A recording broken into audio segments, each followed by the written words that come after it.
नमस्कार, डीवीएन टीवी की खबरों में आपका स्वागत है। पश्चिम बंगाल के मुस्लिम बहुल मुर्शिदाबाद जिले में वक्फ संशोधन अधिनियम के खिलाफ जारी विरोध प्रदर्शन के बाद हुई हिंसा से हालात तनावपूर्ण बने हुए हैं। प्रभावित इलाकों में इंटरनेट बंद है, शहर में कर्फ्यू जैसे हालात हैं, दुकानें बंद है और रास्तों पर सुरक्षा बल तैनात है। जिले के सूती, शमशेरगंज, धुलियान और जंगीपुर में अब हालात थोड़े शांत है, लेकिन तनाव बना हुआ है। जिला प्रशासन ने हिंसाग्रस्त इलाकों में धारा 163 लागू की हुई है।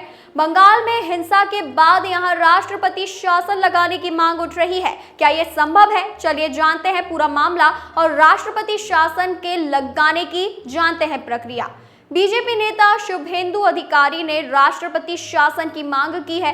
नेता प्रतिपक्ष शुभेंदु अधिकारी ने मुर्शिदाबाद हिंसा के बाद मतदान के अधिकार पर चिंताओं का हवाला देते हुए मांग की है कि उन क्षेत्रों में राष्ट्रपति शासन के तहत चुनाव कराए जाए जहां हिंदू अल्पसंख्यक हैं। बीजेपी नेता शुभेंदु अधिकारी ने कहा कि बंगाल में कानून व्यवस्था चरमरा गई है और निष्पक्ष चुनाव के लिए राष्ट्रपति शासन जरूरी है।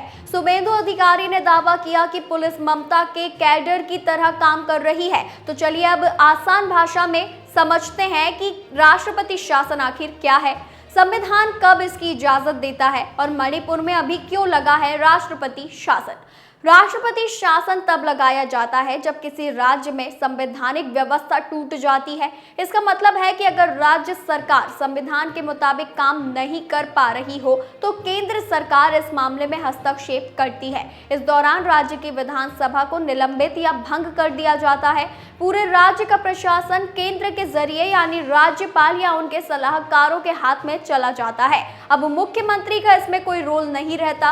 राष्ट्रपति शासन को लागू करने के लिए भारत में इसके लिए बाकायदा संविधान में नियम बनाए गए हैं। भारतीय संविधान के अनुच्छेद 356 में राष्ट्रपति शासन का जिक्र है। बताते चले कि अगर राज्य सरकार संविधान के हिसाब से काम नहीं कर पा रही हो, जैसे कानून व्यवस्था बिगड़ जाए, सरकार बहुमत खो दे या कोई बड़ा प्रशासनिक संकट हो, तब राष्ट्रपति शासन लगाया जा सकता है। मान लीजिए किसी राज्यपाल को लगे कि उसके राज्य में हालात बेकाबू हैं, तो वो केंद्र को रिपोर्ट भेजकर अपने राज्य में राष्ट्रपति शासन की मांग कर सकता है। इस आधार पर राष्ट्रपति शासन लगाने की सिफारिश हो सकती है।